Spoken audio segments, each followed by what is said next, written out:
my perspective was from Northeast Tennessee, um, because I was here until 1966.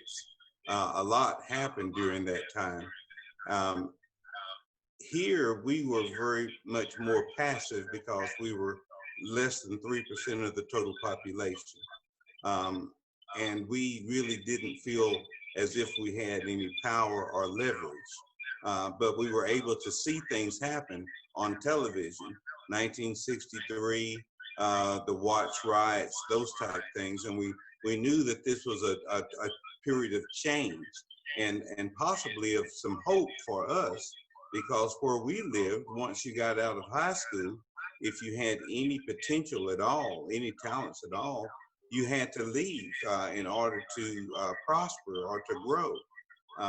And those who stayed were just here to work within the system as it was, and there just wasn't much hope. So when the movement started back then, there was a lot of hope because it was intergenerational.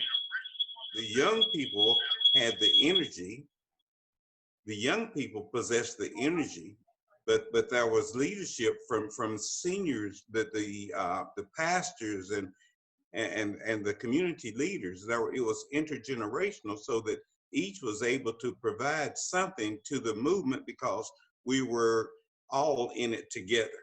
And we knew that it was time to do something, because we waited so long and heard, wait and be patient so long, and nothing was changing. So the difference now is, when we first heard about the young ladies downtown with the signs uh, demonstrating peacefully, I was kind of offended, because I said, "Wow, I wish I'd known about it. Why didn't they let us know about it so that we could be there to support them?" Because young girls have always borne the brunt of the school desegregations back in the early days. They sent young girls out, and they suffered physically and emotionally and spiritually. And I didn't want these young ladies in this time to go through that. But then I realized over the last week or so that this is not intergenerational. We had the chance to make the changes. We had the chance to make the statements. We had the chance to sacrifice some of what we were gaining financially, economically, and professionally. It's like, as we advanced, we didn't look back to pull others with us. And now the young people are making their own statement. They don't want us to water down their anger and their disappointment.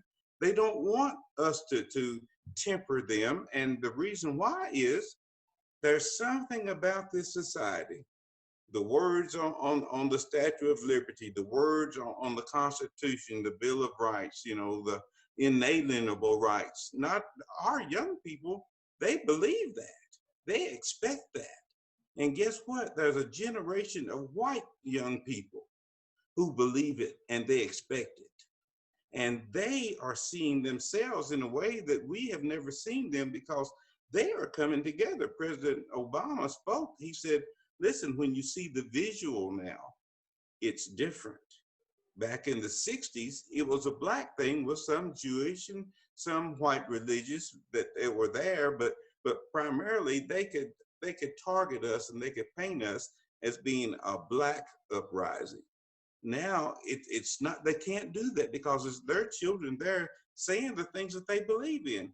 Our children were given the talk. I gave my children the talk. These white kids never received the talk.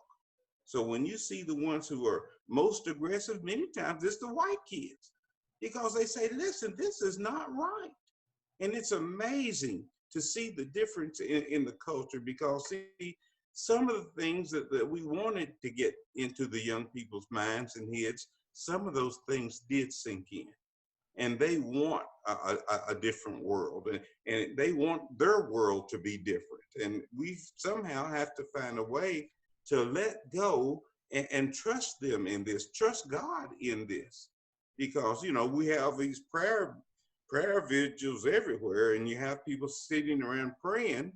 But see, prayer is to empower the Holy Spirit for action, that you pray to be directed to do the things that God would have you to do. So now is a delightful time. I'm not for the looting. I'm not for the violence, but I understand. I understand. But see, they're merging the message, the criminal element. There are people who are taking advantage and changing the message. There are criminals involved. There are systems involved that would want to change the message, that would want to paint this as something horrible because of property damage and things of that nature. And it takes away from innocent Black lives being taken at the hands of law enforcement and nobody paying for it according to the laws of society. That there's no justice. And now they're saying if there's no justice, it's no peace. So there comes a time when there has to be a change. The French Revolution and the Haitian Revolution, they had a slogan: liberty, equality, and fraternity.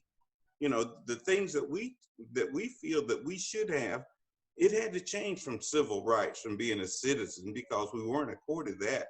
But once it changed to human rights, we all are worthy of certain basic respect, certain basic respects. And these young people are demanding that.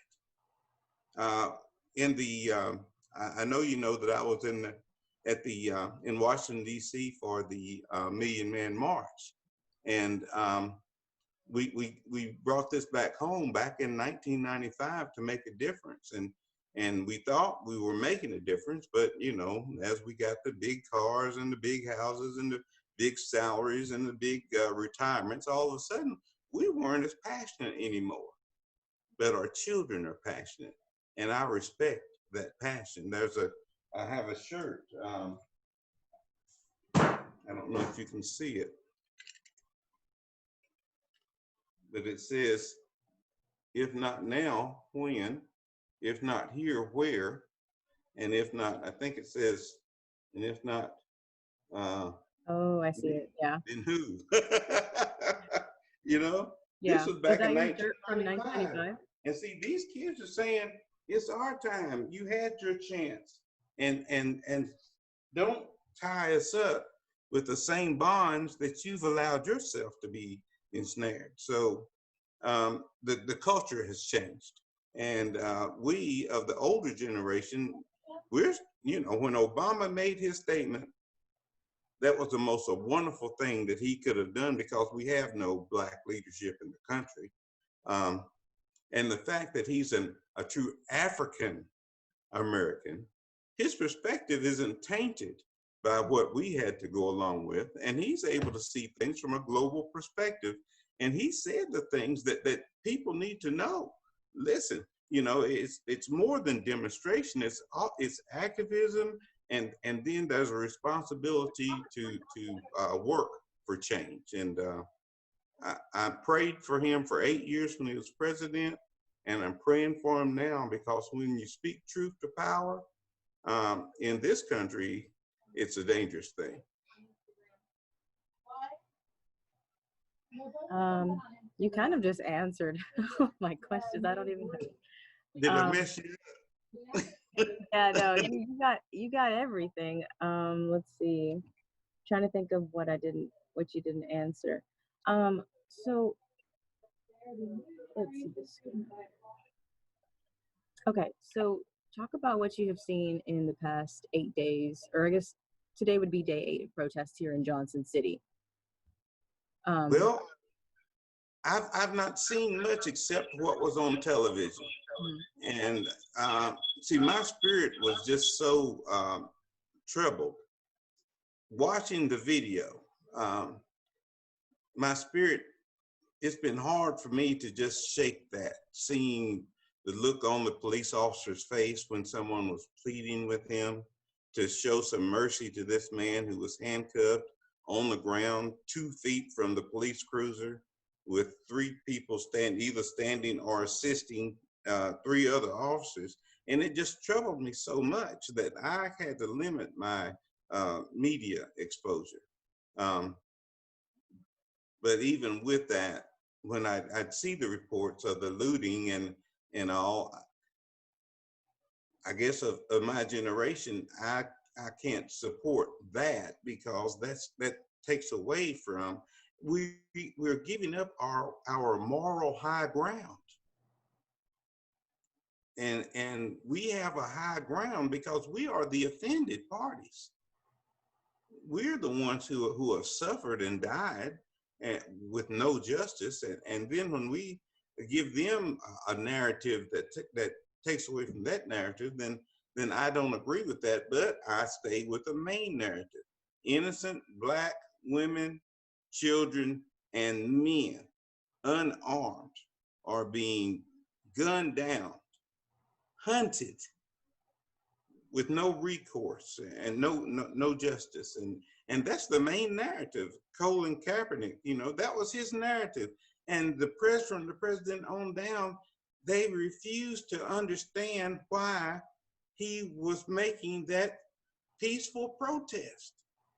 They hated him, and they still hate him for that, for making a peaceful protest. So now that the protests aren't so peaceful, change is occurring. People have to, even if they don't like it, they have to understand, because there's an army out there now, all over the country, of young boys, girls, teenagers, young men, and young women of all races and colors, all economic backgrounds, all faiths or not faiths, that are coming together for what's right. And, this is a Christian message, but it's also probably a Buddhist message, a Jewish message, a Muslim message, to do what's right for people, the essential message of those faiths. So this, to me, is a God thing, even in the midst of all that other. If I had to either have it with that other or not have it at all, I'm going to take the bitter with the sweet.